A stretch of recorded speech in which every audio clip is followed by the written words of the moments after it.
Sir ಉತ್ತರ ಕೊಟ್ಟಾರ. ಉತ್ತರಲ್ಲಿ ಏನೂ ಇಲ್ಲ. ಲಾಸ್ಟ್ ನನ್ನ ಪ್ರಶ್ನೆ ಇದೆ, ಬಾಕಿ ಹಣ ಯಾವಾಗ ಕೊಡ್ತೀರಿ? ಏನೂ ಇಲ್ಲದಿದ್ರೆ ಕುತ್ಕೊಂಡ್ಬಿಡಿ. ಕೇಳಿ ಸರ್, ಉತ್ತರ ಇಲ್ಲ, ಉತ್ತರ ಇಲ್ಲ. ಪ್ರಶ್ನೆ ಇದೆ, ಬಾಕಿ ಹಣ ಯಾವಾಗ ಕೊಡ್ತೀರಿ ಅಂತ ಹೇಳಿದ್ರೆ ನಂತರ ಕೊಡ್ತೀವಿ. ನಂತರ ಯಾವಾಗ? ನಂತರ ನಂತರ ಯಾವುದು ಪ್ರಶ್ನೆ ಉತ್ತರ ಇಲ್ಲ.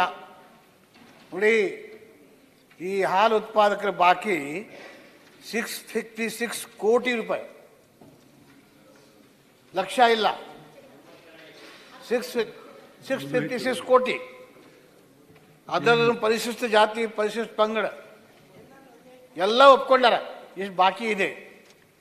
ಇದು ಬಾಕಿ ಯಾವಾಗ ಕೊಡ್ತೀರಿ ಅಂದ್ರೆ ನಂತರ ಕೊಡ್ತೀವಿ. Vishal Mega Mart. Visit once. Avail great offers. Ivani Yusuf Tower near Narayanpur Cross Bus Stand Road, Baswakalyan. Diesel में है दम मार्केट से ₹1 कम. JS Holkunde Petroleum. NH 65 Road, Halli Village, Baswakalyan. ಯಾಕೆ ನಂತರ ಕೊಡ್ತೀರಿ? ನಿಮಗೆ ಏನು ತೊಂದರೆ ಇದೆ? ಡೆಫಿನೆಟ್ ಡೇಟ್ ಹೇಳಂತೀರಿ ನೀವು. ಏನೇ ಸ್ಪೆಸಿಫಿಕ್ ಬೇಕಲ್ಲ ಕಾಲಮಿತಿ. ನಂತರ ಇವತ್ತಾ, ನಾಳೆ, ನಾಡ್ದ, ಯಾವಾಗ? ಸರಿ ಆಯ್ತು. ಮಾನ್ಯ ಸಭಾಪತಿಗಳೇ, ನಂತರ ಬಿಡುಗಡೆ ಕೊಡಲಾಗುವುದು ಅಂತ ನಾನು ಹೇಳಿದ್ದು. ಅನುದಾನ ಬಿಡುಗಡೆ ಆದ ನಂತರ ಕೊಡಲಾಗುವುದು ಅಂತ ಹೇಳಿದೆ. ನೀವು ಬರೀ ನಂತರ ಮಾತ್ರ ಹೇಳ್ತಾ ಇದ್ದೀರಿ. ಅದೇನೆ ನಂತರ ಅಂದ್ರೆ ಬೇಕಾದ ಕೊಡ್ಬೋದು ಅಂತ ಅರ್ಥ. ನಾವು ಆರ್ಥಿಕ ಇಲಾಖೆಗೆ ಮನವಿ ಮಾಡಿದ್ದೀವಿ, ಅನುದಾನ ಬಿಡುಗಡೆ ಆದ ನಂತರ ನಾವು ಕೊಡ್ತೀವಿ ಅಂತ ಹೇಳಿದ್ದೀವಿ. ಅವ್ರು ಅದನ್ನ ಬಿಟ್ಬಿಟ್ರು ಬರೀ ನಂತರ ಹೇಳ್ತಾ ಇದ್ದಾರೆ. ಎಷ್ಟು ದಿನ ಅಂತ ಕೇಳಿದ್ರೆ ಅದಕ್ಕೆ ಉತ್ತರ ಕೊಡ್ತೀವಿ. ಅಧ್ಯಕ್ಷರೇ, ನಂತರಕ್ಕೆ ಕಾಲಮಿತಿ ಇದೆಯಾ ಅಂತ ಕೇಳ್ತಾ ಇದ್ದಾರೆ. ಸಭಾಪತಿಗಳೇ, ಹಾಲು ಉತ್ಪಾದನೆ ಜಾಸ್ತಿ ಆಗ್ತಾ ಇದೆ. ಬಜೆಟ್ ಅಲೋಕೇಶನ್ ಅದಕ್ಕೆ ತಕ್ಕಾಗಿ ಮಾಡ್ತಾ ಇಲ್ಲ. ಬಜೆಟ್ ಅಲೋಕೇಶನ್ ಹಾಲು ಉತ್ಪಾದನೆ ತಕ್ಕಾಗಿ ಬಜೆಟ್ ಅಲೋಕೇಶನ್ ಆಗ್ತಾ ಇಲ್ಲ. ಹೀಗಾಗಿ ಹಳೆ ಬಾಕಿನೂ ಉಳ್ಕೊಂಡಿದೆ, ಹಾಲು ಉತ್ಪಾದನೆ ಜಾಸ್ತಿ ಆಗ್ತಾ ಇದೆ. ಈ ಕಾರಣದಿಂದ ಇವತ್ತು 656 ಕೋಟಿ ಬಾಕಿ ಆಗಿದೆ. ಮುಖ್ಯಮಂತ್ರಿಗಳ ಗಮನಕ್ಕೆ ತಗೊಂಬಂದಿದ್ದೀನಿ. ನಾವು ಹಣಕಾಸು ಇಲಾಖೆಗೆ ಮನವಿ ಮಾಡಿದ್ದೀವಿ. ಅಲ್ಲ, ಅದಕ್ಕೆ ಮುಖ್ಯಮಂತ್ರಿಗಳು ಮನವಿ ಮಾಡಿ ಬಾಕಿ ರೈತರಿಗೆ ಕೊಡಬೇಕಾಗಿದೆ ಅಂತೇಳಿ ಅವರು ಅದನ್ನು ಪರಿಶೀಲನೆ ಮಾಡಿ ನೋಡೋಣ ಅಂತ ಹೇಳಿದ್ದಾರೆ. ಆದಷ್ಟು ಶೀಘ್ರದಲ್ಲಿ ಅದನ್ನು ಬಾಕಿ ಕೊಡ್ತಕ್ಕಂಥ ಪ್ರಯತ್ನ ಮಾಡ್ತೀವಿ. Knowledge park the creative school for quality and innovative education. करें एक बेहतर कल की शुरुआत आज से. Noble public school English medium, Basava Kalyan. ಈಗ ಹಾಲಿನ ದರ ಹೆಚ್ಚು ಮಾಡಬೇಕು ಅಂತಕ್ಕಂಥ ರೈತರ ಬೇಡಿಕೆ ಇದೆ ಅಧ್ಯಕ್ಷ. ಅದು ನಾವು ಒಂದ್ಸಲ ಚರ್ಚೆ ಮಾಡಿದ್ದೀವಿ. ಎಷ್ಟು ಹಾಲಿನ ದರ ಈಗ ರೈತರು ₹10 ಜಾಸ್ತಿ ಮಾಡಿ ಅಂತ ಕೇಳ್ತಾ ಇದ್ದಾರೆ. ನಾವಿನ್ನೂ ತೀರ್ಮಾನ ಮಾಡಿಲ್ಲ ಎಷ್ಟು ಜಾಸ್ತಿ ಮಾಡಬೇಕು.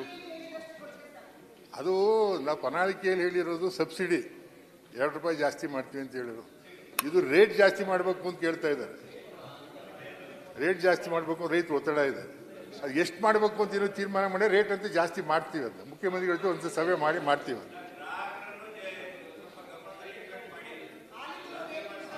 ಅಲ್ಲ ಸದಸ್ಯರಿಗೆ ಉತ್ಪಾದನೆ ವೆಚ್ಚ, ಸಭಾಪತಿಗಳೇ, ಉತ್ಪಾದನೆ ವೆಚ್ಚ ಬಹಳ ಜಾಸ್ತಿ ಆಗ್ತಾ ಇದೆ. ದಿನೇ ದಿನೇ ಜಾಸ್ತಿ. ತಮಗೂ ಗೊತ್ತಿದೆ, ತಾವು ತಮ್ಮ ಅನುಭವನೂ ಇದೆ. ಅದರಲ್ಲಿ ಉತ್ಪಾದನೆ ವೆಚ್ಚ ಜಾಸ್ತಿ ಆಗ್ತಾ ಇದೆ. ರೈತರ ಬೇಡಿಕೆನೂ ಕರೆಕ್ಟ್ ಇದೆ. ಅದನ್ನೆಲ್ಲ ಗಮನದಲ್ಲಿ ಗ್ರಾಹಕರು, ರೈತರು ಎಲ್ಲರನ್ನೂ ಗಮನದಲ್ಲಿ ಇಟ್ಕೊಂಡು ನಾವು ಜಾಸ್ತಿ ಮಾಡ್ತಕ್ಕಂಥ ಕೆಲಸ ಮಾಡ್ತೀವಿ.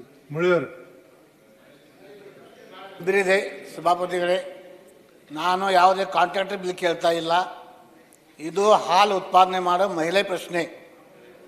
90% ಮಹಿಳಾ ಇಲ್ಲಿ ಹಾಲು ಉತ್ಪಾದನೆ ಮಾಡ್ತಾರ. ನಾವು ಮಹಿಳಾ ಸಬಲೀಕರಣ ಮಾತಾಡ್ತೀವಿ. ನಾನು ನಿನ್ನೆ ರಾಜ್ಯಪಾಲ ಭಾಷಣ ಕೇಳಿದೀವಿ. ನಮ್ಮ ಆರ್ಥಿಕ ಪರಿಸ್ಥಿತಿ ಭಾಳ ಒಳ್ಳೆ ಇದೆ. ಸೊ ಹಾಲಿನ ಉತ್ಪಾದಕರ ನಿಮ್ಮ ಬಾಕಿ ಕೊಡ್ಲಿಕ್ಕೆ ಏನಿದೆ? ಅವರ ಮಹಿಳಾ ಸಬಲೀಕರಣ, ಅವ್ರ ಹಾಲು ಉತ್ಪಾದನೆ ಮಾಡಿ ಅವ್ರ ಸಬಲೀಕರಣ ಆಗಿದೆ. ಮತ್ತು ಅವ್ರಿಗೆ ಅವಲ ಮಾಡ್ಬೇಕಂತೀರಾ?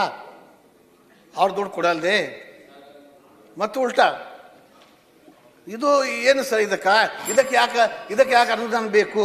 ಇದಕ್ಕೆ ಯಾಕೆ ಚರ್ಚೆ ಬೇಕು?